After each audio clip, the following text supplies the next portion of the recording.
अब हम करेंगे थर्ड क्वेश्चन। थर्ड क्वेश्चन क्या है? The present age of the Salil mother is 3 times Salil present age. After 5 year their age will be added up to 70 years. Find their present age. मतलब इसका जो साहिल की mother की एज है, साहिल की एज से की प्रेजेंट एज से कितनी है? 3 टाइम्स ज़्यादा है। आफ्टर 5 ईयर जो उनकी एज होगी कितनी हो जाएगी? उन दोनों की एज का सम कितना हो जाएगा? 70 ईयर्स। तो उसकी इसमें उनकी प्रेजेंट एज कितनी होगी? एक बार दोबारा समझ लेते हैं। The present age of the Salil mother is 3 times Salil present age. इसका मतलब सालिल की माँ की एज साहिल की प्रेजेंट एज से कितनी ज़्यादा है? 3 गुना ज़्यादा है। After 5 year their age will be added up to 70 year. इसका मतलब क्या है? 5 साल बाद उसकी एज, उनकी एज का सम कितना होगा? 70 ईयर्स हो जाएगा। तो उनकी क्या करना है? Find their present age. तो उनकी प्रेजेंट एज कितनी होगी? तो इसको कैसे करेंगे? सबसे पहले इसको हम लोग मान लेंगे let the age of the Salil present age of the Salil X year. इसी तरीके से अब इनकी सालिल की मदर की एज लिख लेंगे। तो the present age of Salil mother's भी कितनी ज़्यादा है? 3x। तो 3 ज़्यादा है, 3 टाइम्स ज़्यादा, तो 3x ईयर हो गया। आफ्टर 5 ईयर्स, तो आफ्टर 5 ईयर्स इनकी एज का सम कितना हो जाएगा? 70। तो कैसे लिखेंगे इसको? x प्लस का 5, ये किसके लिए हो जाएगी? सालिल के लिए, सालिल एज। और second after 5 year equal to इसका कितना हो जाएगा? 3x प्लस का 5। ये किन की एज हो गई? सालिल के मदर की एज।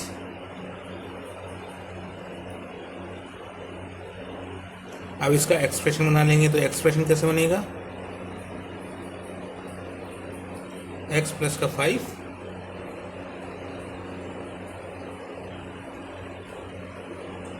प्लस का 3x प्लस का 5 इक्वल टू में कितना माना था?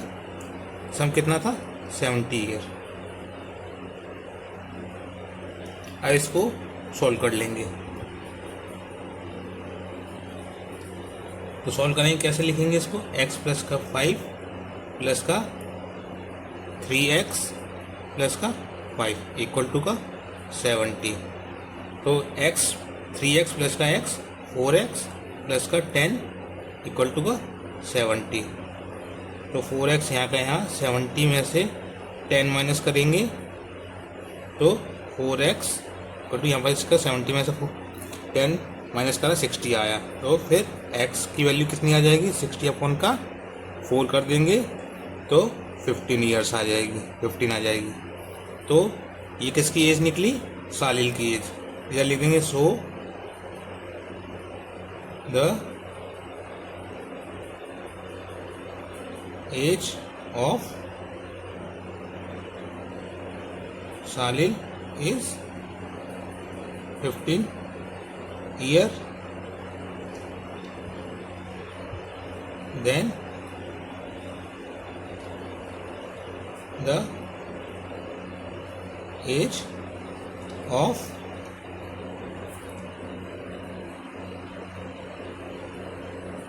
सालिल मदर इज 3x थी, क्योंकि उनकी तो 3x को कैसे लिख देंगे? यही कर देते हैं। इट इम्प्लाइज 3 इंटू 3 इंटू का 15, तो कितना आ जाएगा 45 ईयर। तो इसका मतलब क्या हुआ, जो सालील की प्रेजेंट एज थी कितनी है 15 साल, और उनकी मदर की एज उससे 3 गुना ज़्यादा थी, तो 3 इंटू 15 कर दिया तो 45 ईयर्स उसकी माँ की प्रेजेंट एज थी। अब करेंगे नेक्स्ट क्वेश्चन, फोर्थ क्वेश्चन। तो इसमें क्या कह रहा है, the difference between two positive integer is 63। तो डिफरेंस ऑफ टू इंटीजर्स, सबसे पहले दो इंटीजर्स का डिफरेंस कितना है 63। फिर क्या कह रहा है इस क्वेश्चन में, the ratio of the two integer is 2:5। अब जैसे इन दोनों का डिफरेंस कितना है 63 है, और इनका रेशियो कितना है दोनों इंटीजर्स का 2:5। तो इसे क्वेश्चन में क्या पूछा है, फाइंड द टू इंटीजर्स, जिन दो इंटीजर्स का डिफरेंस 63 है और उनका रेशियो 2:5 है, तो वो दो इंटीजर्स फाइंड करने हैं हम लोगों को, कि दो इंटीजर्स कौन कौन से होंगे। तो इसके लिए सबसे पहले हम लोग मान लेंगे इसमें, let the two integer be 2x and 5x। 2x और 5x क्यों लिया, क्योंकि इनका रेशियो भी कितना है 2:5, इसलिए इनको सॉल्व करने के लिए 2x एंड 5x ले लिया, जिसमें क्या है वेयर x क्या है इसमें, एक इज अ कॉमन फैक्टर।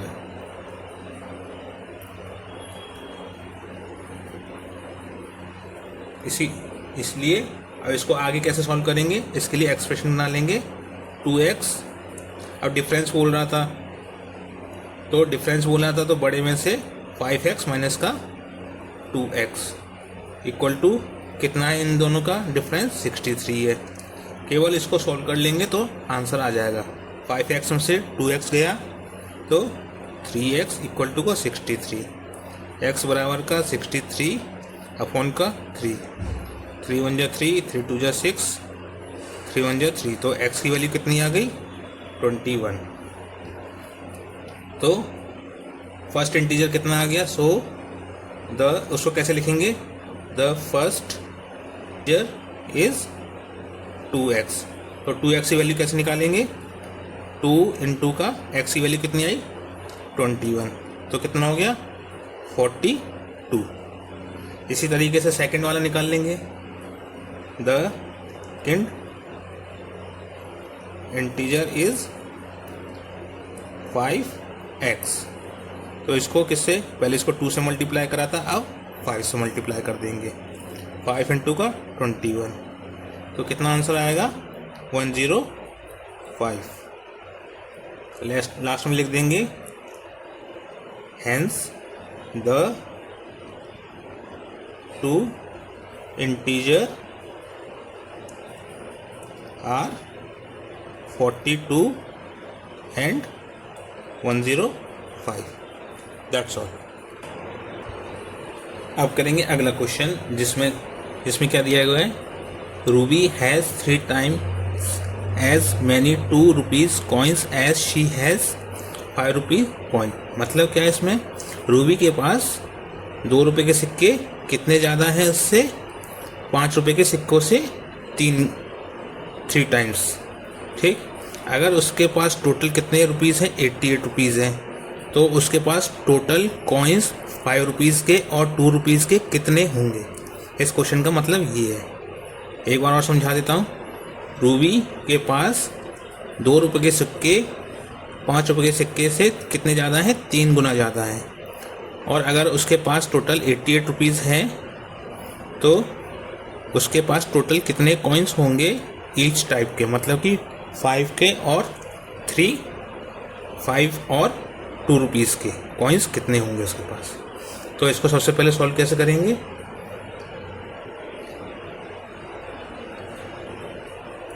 तो इसको सॉल्व करने के लिए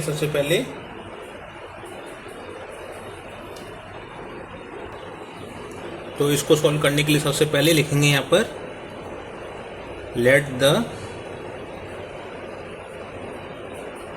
number of 5 rupee coin be x। इसी तरीके से then the number of 2 rupee coin be कितना ज़्यादा है 3x, 3 टाइम्स ज़्यादा है तो 3x हो जाएगा। फिर इसका एक्सप्रेशन बनाएंगे। और इसमें ये किसका है 5 रुपीज़ का कॉइन है तो इसको 5 से मल्टीप्लाई कर देंगे, और ये 2 रुपीज़ की कॉइन है तो इसको 2 से मल्टीप्लाई कर देंगे। तो इसका एक्सप्रेशन कैसे बनेगा 2 इंटू का 3x प्लस का 5x बराबर में क्या आएगा 88 आएगा। फिर इसको सोल्व कर लेंगे। 3 2 जा 6x हो जाएगा प्लस का 5x इक्वल टू का 88। फिर इसमें कितना आएगा 6 और 5 11x इक्वल टू का 88। तो x बराबर का 88 अपॉन का 11 तो कितना हो जाएगा 8 आ जाएगा। तो x इक्वल टू का 8, मतलब कि 8 क्या निकला, जो 5 रुपये के कॉइन्स थे उसके पास, किसके पास रूबी के पास x थे, तो x की वैल्यू कितनी निकली 8, यानी कि 5 रुपये के सिक्के उसके पास कितने रह गए 8 कॉइन्स है। तो इसी तरीके से इसके लिए अब कौन सा निकाल लें, ये निकल गए किसे 5 वाले। अब 2 वाले के लिए कैसे करेंगे, इसके लिए इसी तरीके से कितने थे ये 3x के 3 थे, तो इसको लिखेंगे 10 the number of 5 rupee coin is x equal to का 8 एंड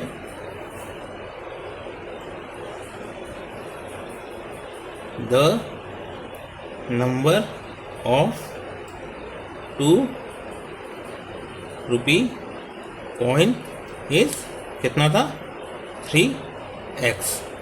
तो कैसे करेंगे 3 इंटू का x की जगह पर क्या रख देंगे 8 रख देंगे, तो टोटल कॉइन्स निकल जाएंगे उससे कितना 3 8 जा 24 कॉइन्स हो गए। तो टोटल कॉइन्स कितने हो गए 24, कौन से 2 रुपीज़ वाले। तो इस तरीके से 5 रुपये के कॉइन्स कितने उसके पास, रूबी के पास 8 कॉइन्स थे, और 2 रुपये के कॉइन्स कितने थे उसके पास 24 कॉइन्स थे। अब अगला क्वेश्चन, इसमें क्या है क्वेश्चन में, a farmer cut a 300 feet fence into 2 piece of different size. The longer piece is 4 times as long as the shorter piece. How long are the 2 pieces? इसका मतलब एक किसान ने 300 फीट फेंस को 2 पीसेस में काटा, जिनके साइज क्या थे अलग अलग थे। तो जो बड़ा साइज था वो कितना बड़ा था 4 times ज़्यादा था किससे शॉर्टेस्ट पीस से, ठीक है। तो हाउ लॉन्ग द 2 पीसेस, तो जो दोनों पीसेस थे उनकी लेंथ और ब्रेथ कितनी थी, तो उनकी लंबाई how long are the 2 pieces, तो वो दोनों टुकड़े कितने लंबे थे। तो सबसे पहले इसको सॉल्व करने के लिए the farmer cut a 300 feet fence into 2 piece in different size. तो 2 पीस कैसे थे अलग अलग साइज के थे। तो इसमें सबसे पहले क्या लिखेंगे, जो सबसे छोटा वाला है उसके लिए पहले लिखेंगे। तो let the shortest piece of x, piece of नहीं piece b, piece b x, then the length of the longer piece is 4x। क्यों होगा 4x, क्योंकि कितना ज़्यादा था 4 times ज़्यादा था किससे छोटे वाले से। तो फिर इसमें क्वेश्चन में अकॉर्डिंग टू द लिखेंगे, according to the question the total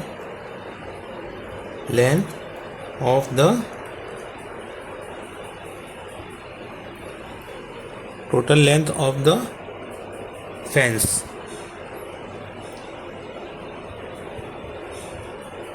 is 300 feet. ठीक, तो इसको फिर कैसे लिखेंगे? सबसे पहले इन दोनों का एक्सप्रेशन बना लेंगे। तो शॉर्टेस्ट पीस और लॉन्गेस्ट पीस को दोनों को ऐड कर देंगे, जिससे क्या निकलेगा? फुल टोटल लेंथ निकल जाएगी इनकी। तो x प्लस का 4x इक्वल टू का टोटल कितनी थी? फेंस 300 फीट की थी, तो 300 फीट लिख लिया। दोनों को ऐड करा, 5x इक्वल टू का 300, तो x बराबर का 300 अपॉन का 5 कितना हो गया? 5 1 जा 5, 5 6 जा 30, तो x की वैल्यू कितनी आ गई इधर? 60। तो मतलब कि क्या निकला ये? The length of the shortest piece x equal to का 60 है ना। तो इधर कैसे लिखेंगे इसको? 10 the length of the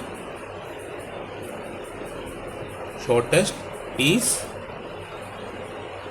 is x equal to का 60। इसी तरीके से लेंथ ऑफ लॉन्गेस्ट पीस लिख लेंगे, length of longest piece is कितना था? 4x। तो इसको कैसे लिखेंगे? 4 इंटू का x की वैल्यू कितनी है? 60, तो कितना निकला? 6 4 जा 24, 240 ठीक फीट। दोनों किस में आएंगे? फीट में आएंगे। तो ये इसका फाइनल आंसर हुआ। The length of the longest piece is 4x equal to का 4 इंटू का 60 कर दिया, जिससे क्या निकला? 240 फीट। तो लॉन्गेस्ट पीस की जो लेंथ थी टोटल कितनी थी? 240 थी, और शॉर्टेस्ट पीस की जो लेंथ थी कितनी थी?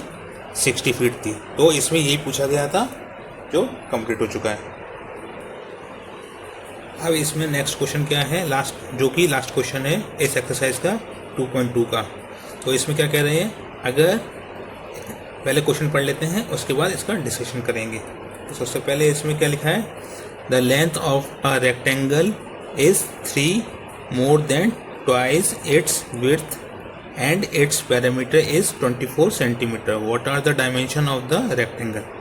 मतलब कि इसमें क्या बोला है? यदि किसी रेक्टेंगल की लेंथ उसकी ब्रेथ से, विड्थ मतलब ब्रेथ भी होती है और इसको विड्थ भी कहते हैं, ये दुगने से कितनी ज़्यादा है?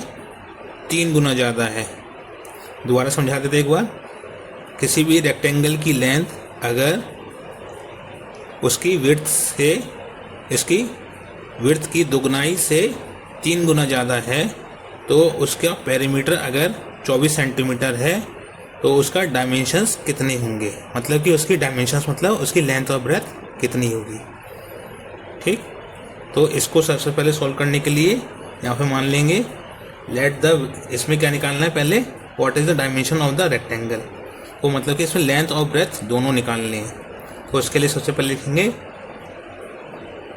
Late the length of the rectangle be x। इसी तरीके से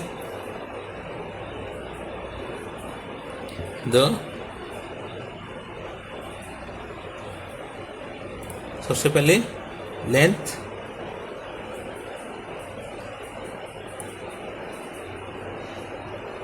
थोड़ी सी मिस्टेक हो गई, जिससे कि सबसे पहले लेंथ नहीं आएगा, सबसे पहले विड्थ आएगी, क्योंकि इसमें क्या बोला? If the length of the rectangle is thrice more than the twice of width. तो सबसे पहले हम लोग विड्थ को ले लेंगे। तो विड्थ को लेंगे तो विड्थ को x मानेंगे तभी तो इसकी जो लेंथ है वो इसके ट्वाइस से 3 टाइम्स ज़्यादा होगी। तो यहाँ पर लिख देंगे लेंथ की जगह कर विड्थ या फिर ब्रेथ, दोनों चीज़ें सेम है, ठीक। तो यहाँ पे लिख देंगे दस the length of the rectangle be. अब इसमें क्या बोला सबसे पहले ट्वाइस ऑफ द विड्थ, तो ट्वाइस क्या हो गया, ट्वाइस ऑफ द विड्थ, तो x माना था विड्थ को और ट्वाइस किसकी हो गई x की, तो उससे कितना ज़्यादा है 3 ज़्यादा है, तो 3 का ऐड कर देंगे। फिर इसी तरीके से we know that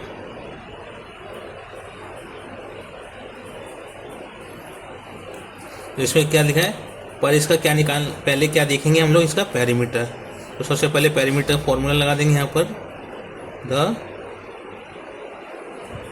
perimeter of the rectangle. तो पेरीमीटर ऑफ रेक्टेंगल क्या होता है, 2 लेंथ प्लस का ब्रेथ या विड्थ भी लिख सकते हैं। तो इसको इस फॉर्मूले में ये वैल्यूज पुट कर देंगे। तो इसके लिए लिखेंगे 2x प्लस का 3, इधर स्क्वायर ब्रैकेट लगा देते हैं, प्लस x। टोटल कितनी है इसकी पेरीमीटर 24। तो फिर इसको सॉल्व कर देंगे।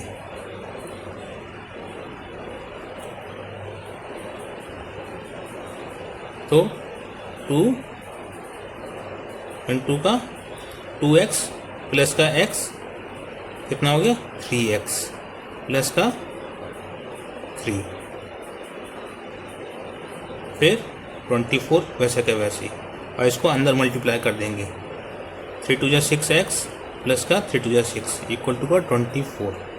तो 6x थोड़ा सा आगे कर लेते हैं पेपर, 6x इक्वल टू का 24 माइनस का 6, तो 6x इक्वल टू का 18 आ गया, x इक्वल टू का 18 अपॉन का 6, 6 3 जा 18, तो x इक्वल टू का 3 आ गया। तो इसका मतलब क्या हुआ, जो इसकी ये क्या निकली, x क्या निकली, इसकी विड्थ निकल गई। थोड़ा सा लिखने में दिक्कत है, विड्थ इक्वल टू का 3 निकलेगी, सेंटीमीटर में ले लेते हैं क्योंकि इसमें भी सेंटीमीटर में लिया हुआ है। इसी तरीके से अब इसको ये जो 3 सेंटीमीटर निकला है इसको हम लोग किसमें पुट कर देंगे, किसी भी इक्वेशन में पुट कर देंगे, मतलब किसमें, इस वाले में लेंथ निकालनी है ना उसके लिए। तो इधर ही लिख लेते हैं हम लोग, या फिर अगले पेज में कर लेते हैं, कोई इशू नहीं है।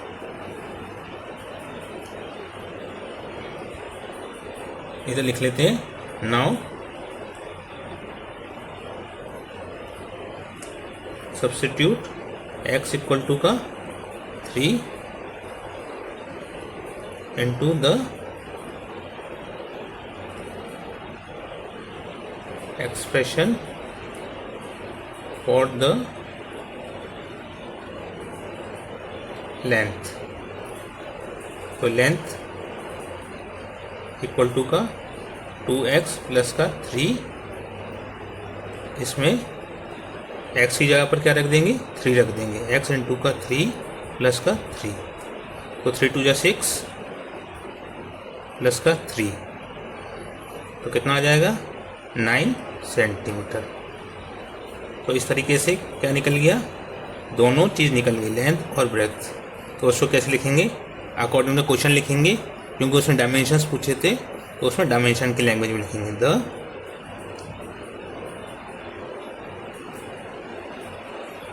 Dimension of the rectangle are 3 centimetre